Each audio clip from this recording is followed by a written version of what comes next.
And what a hairstyle from Reno. All right. And who do we have? Anjo from Canada. Anjo, okay. Okay. Well, he traveled all the way from Canada. Yeah. So let's see what he's got. Mm-hmm. Who does he play? Where? So I think his okay. Edmonton is so he's repping I guess like Central Canada. Mm-hmm. Probably the region of Canada I'm the least familiar with. You know we know a lot about the Ontario scene. We've got players like Kirby Kaze. Yep. Certainly none. Mm-hmm. Ryan Ford from that region. Rainex. We've got Kage the Warrior, and you know Bam and V-Wins if you're going to kick it a little old school from French Canada, you know, Montreal, Quebec. Yeah. And then the West Coast is players like, you know, Blended Object, Scion. Is this the rise of Anjo? Who knows? I mean, this is a chance to prove himself, I guess. So I know Reno. He's definitely in the class of Sheiks that thinks Sheik is maybe not that strong or something. I know he's been trying to pick up Fox as sort of like a dual main or maybe even just a main. But it looks like he's going Sheik for this game. Yeah, Sheik is... Okay, I was about to say Sheik can do really mean things to Falco. Everyone can do really mean things to Falco. For God's sake, Bowser can do mean things to Falco if he gets off the level. Mm-hmm. So, it's pretty much a pointless statement. Falco is generally considered to do really well against Sheik because her combo weight is very nice for him. Yeah, and for then sure. On top of that, on recovery, he can brutalize her. For sure. He can get to platforms super fast. He has access to getting on the ledge and F smashing. He can down tilt. He can down air, double dip. He can ledge hop back air repeatedly. Yep. Combo her across the level and then or pop her up with the downer and shine up B. Yeah, there's a lot of things. These characters really do maul each other, and I think a lot of it comes down to I mean, one thing Falco has that's really strong in a lot of matchups is his laser, but she actually has a very convenient short up to deal with that. Yeah. And coupled with the angle of approach that her forward air comes in at, it's not bad for her in the neutral game to get around the lasers and get around Falco's common defenses. So there's that. Yep. Oh. But right now, Anjo, you know, looking pretty solid on this first stock here. Yeah, and that was a really measured approach to his edge guard right there. He got there, so he didn't have quite enough time. He just moved back just enough so Reno couldn't hit him for free. He'd have time to react. He's actually taking a really methodical approach. I'm liking it. Yeah, I like what I'm seeing so far, for sure. And Reno is meleeed on me top 100, so this is the kind of win that you would point to and say, hey, I'm a cool guy. Right, for sure. For sure. And I like the a little bit of a bait there into the spot dodge. Didn't get a ton off the launcher. Yeah, I'm not 100% sure like how he knew that down tilt would hit. Right. Because that down tilt isn't something you do while looking for something else other than maybe a shine, maybe Fat Fingered A. Right. Could be. Oh my god. And Anjo actually doing a really good job working around Reno's moveset right now. He's dancing on him a bit. And he's got some baits too. I like that undershoot and air into jab.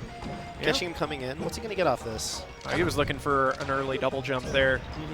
So when you're standing that far back, it's easy to get the other person to be a little complacent. Right. Nice wait before the air dodge. Oh, Reno actually, that was not Anjo's edge guard. That was just Reno screwing up. Yep. So not great.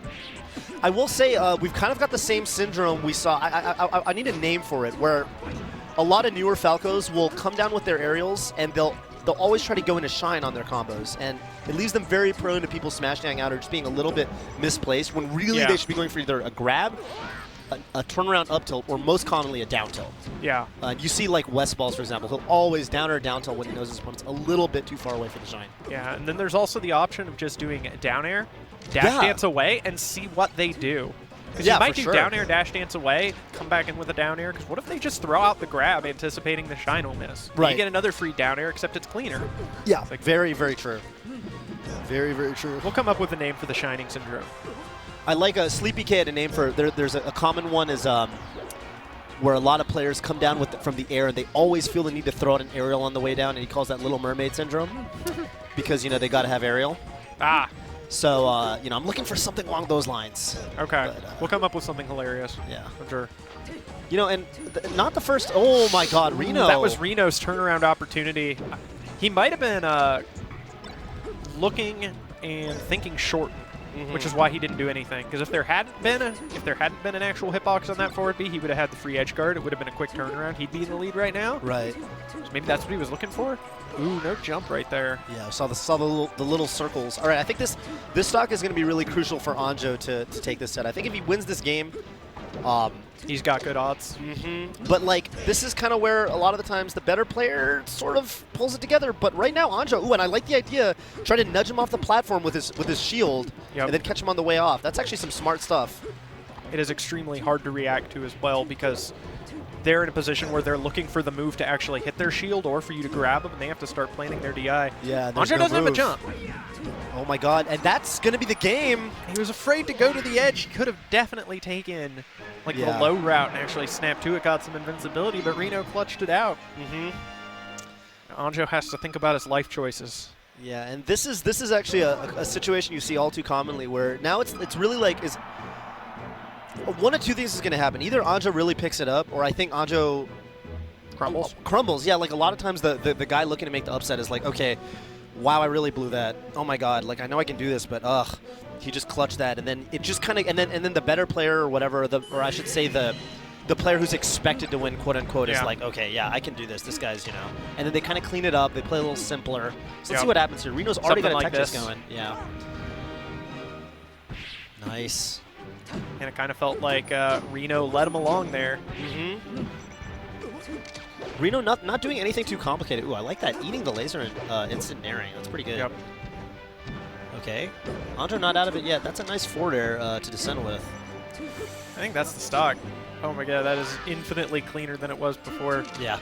And this is Anjo's counter pick. He had a ton of room, and mostly what ended up happening is he got tech chased with it. Yeah. Not exactly the best use of your real estate. Yeah.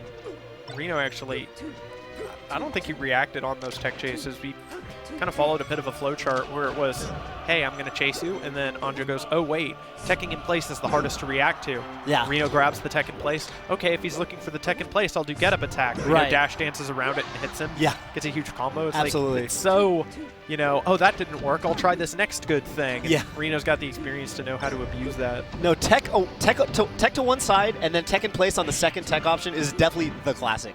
Yeah. Every Sheik is looking out for that, and every newer Spacey does that tech option, or that tech pattern, I should say. Okay, comes down and just does it. Yeah, it's even. It is even. It is certainly even. And he's got the rock stage, which is really nice for Falco. Oh, yeah, especially in this little corner area. He has a ton of control right now. As long as he doesn't get pushed on the right side of that little lip at disadvantage, then he can make use of these platforms. He's got a little wall to tech into. Yep. This is... Okay, yeah, that's not the easiest follow-up for the Sheik, for sure. No. I think Anjo DI'd left trying to ground out on the platform and actually bounce off of it. Right. Because then he would have fallen into the pit. Reno wouldn't have been able to chase after him very quickly. Had free reaction. He's actually got the combo starter now. Yep. Oh, man, he weathered the whole thing. Yeah, he really did. He didn't get drawn into like an early shield drop and get clipped at all. That was really good. Yeah, that's kind of what I was looking for, too. Ooh, nice bait, though, with the back air and another back air. And, okay, that's what I was looking for. First game he was getting a lot of roll reads, and he kind of stopped doing that. I felt like maybe he was losing confidence, but he's still catching some of Reno's rolls, which is really nice. Yep, he's hanging in there.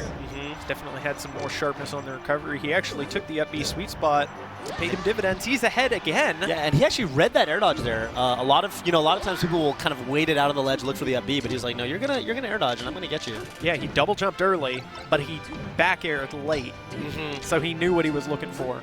It was really solid. Right now he's got control, but he also had control at the end of game one, so... Yeah, let's see how this goes. Ooh, that's Reno Reno's right now. big opener. Yeah. There's a transformation coming, though.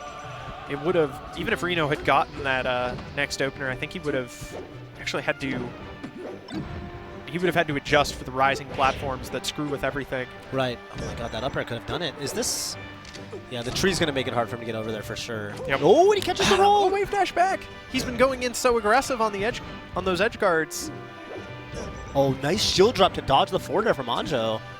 Yep. This is neck and neck right now. What's he going to get off this?